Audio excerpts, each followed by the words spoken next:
Ladies and gentlemen, this is Dr. Frank Chase Jr. back with you. I'm going to do something different today. I'm going to share a little bit of my story about how my book, Kleptomaniac, came into existence. And so I want to give you some information on the sordid details and it was a pretty interesting tale here that I'm going to share. And I'm going to talk about some things that happened during the process.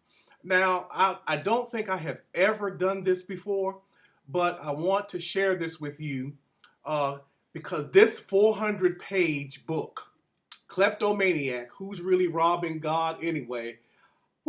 This book came out uh, amid a lot of different situations that happened over the past several years.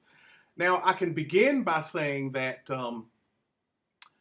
it all started in a conversation, basically at a church that I used to attend years ago. And we were talking about what the Jews believe and what they believe about the scriptures, what they believe about the Messiah. And and at that time, I was always even at that point 7 years ago, even though I tithed for more than 30 years, paid 10% of my income to the church for more than 30 years, thinking that God required it. I was still puzzled about the practice, even uh, throughout my faith, throughout the 30 years that I practiced it. So we had a conversation about uh, the Jews and I think tithing may have come up, but I can't recall right off the bat.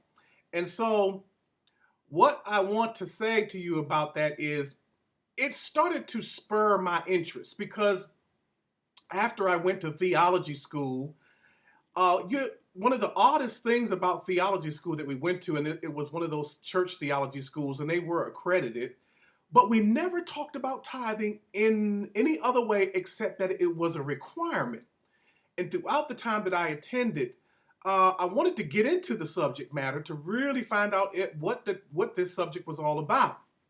Now, at that time, I had not known any information about the subject, and so I wanted to know more.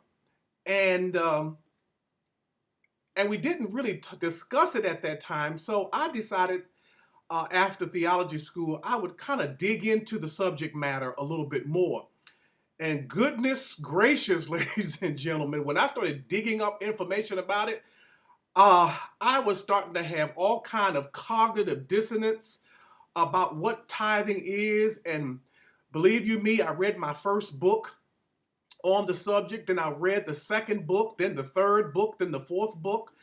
And so I was faced with a decision, and it was quite complicated decision because at the time and I can't give you the complete details of the story, but I'm gonna have to give you some highlights because I don't want this video to be too long and boring, by the way.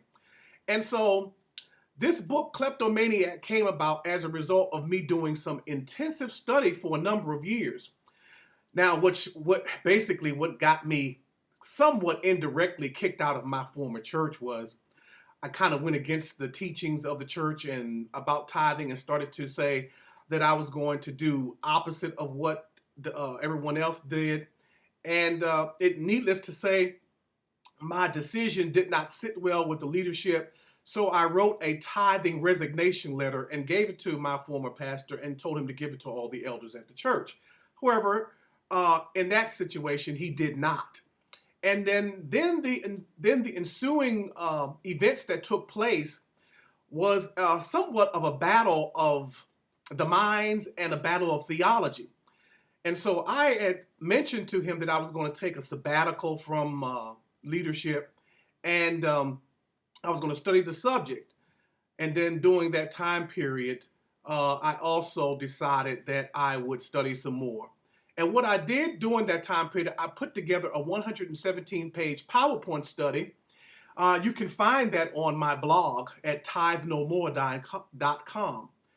And so once I put together the study, I came back with my decision about what I was going to do, how it was going to affect everybody, and how it was going to impact the church.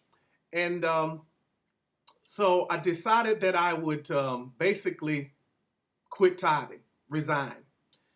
Well, as you know, and you probably would understand, that didn't sit well with a lot of people. And I kept it to myself because it was a personal decision based on my own personal study.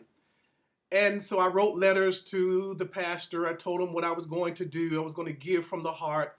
That didn't sit well. And then the ensuing sermons across the pulpit that took place that was trying to indicate that I was not on the right track here. And so there was some kind of, you become the subject of the sermon on Sunday. And that did happen to me, by the way. And so back and forth, and discussions. And one key discussion at the time took place where we had a conversation privately where the ex-pastor that I was at the church with said he wasn't going to teach the subject. And I told him, and I responded, I was not interested in you teaching it. I was just telling you what I was going to do personally. And no, he ensued that because I knew this knowledge, he was going to have to teach on tithing even more severely. I guess he was going to have to put the curse of God out on everybody. But needless to say, I ended up leaving that church because there was no way we could continue to exist with me believing one thing and he believing another. Now, the long and short of the story is no one else knew about this saga going on, that I was going to change my mind because I went through a lot of emotional situations and changes as a result of it. I went through some aspects of how people would respond to me once I decided to resign from tithing, to abandon a practice that is not in the scriptures.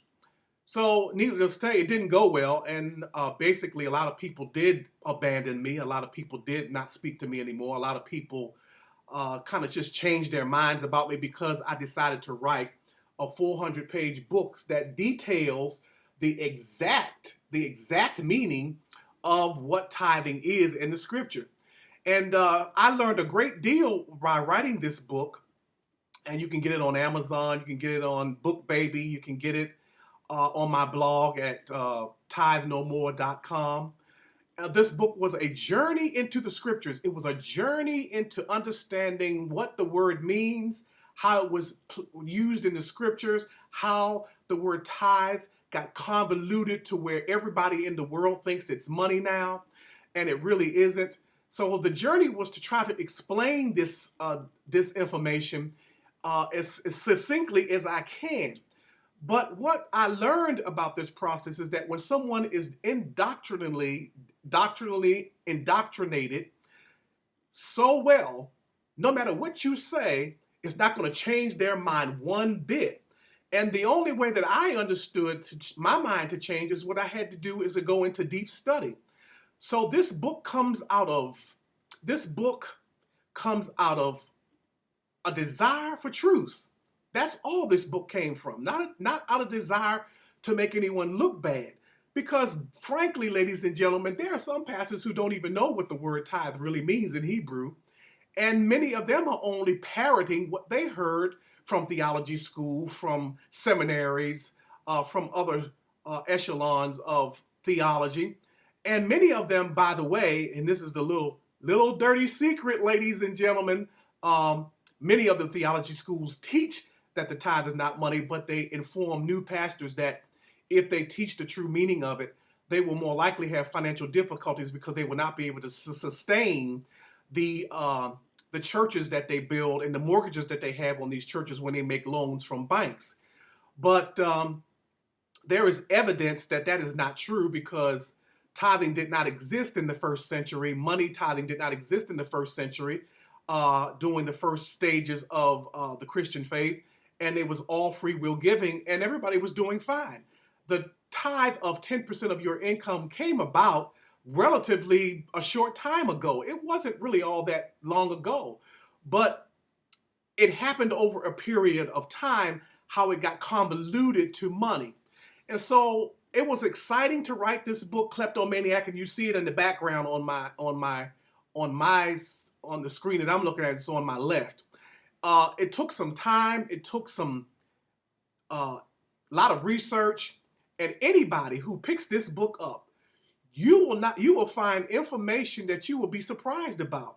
It's not about putting down churches, putting down pastors. None of that is in the book. And many people assume that is in the book. But you will find an authenticity that you have never seen before when you're trying to explain a biblical subject. And I hope everyone picks up a copy of Kleptomaniac, Who's Really Robbing God Anyway? And you know what? And if I get a lot of responses from this, I'll come back and I'll even share more details about my story, about what I went through and how this book came about. I think every page in this book is a page turner. You will read the first page and you'll keep going to the end, and you will have a new perspective on what money is and what tithing is, and how all of this deception was able to sustain itself and continue to sustain itself. And yet, even during my discoveries, many people over the centuries have spoken against the monetary tithing system. And it is amazing and shocking that all of the evidence that I've discovered, many people have ignored in theology schools. People will not study it. They will not even read and study the scriptures for themselves, like it says in the scriptures. So I'll stop here, and I wanted to share this information with you. But get your copy of this book if you truly want to know what true giving is and what true tithing is. And let me tell you something. There's Hebrew and Greek and historical analysis and pertinent history in this book that will put you on the right path to finding out who and what kleptomaniacs are and who's really robbing God. Thank you, ladies and gentlemen. Have a good day.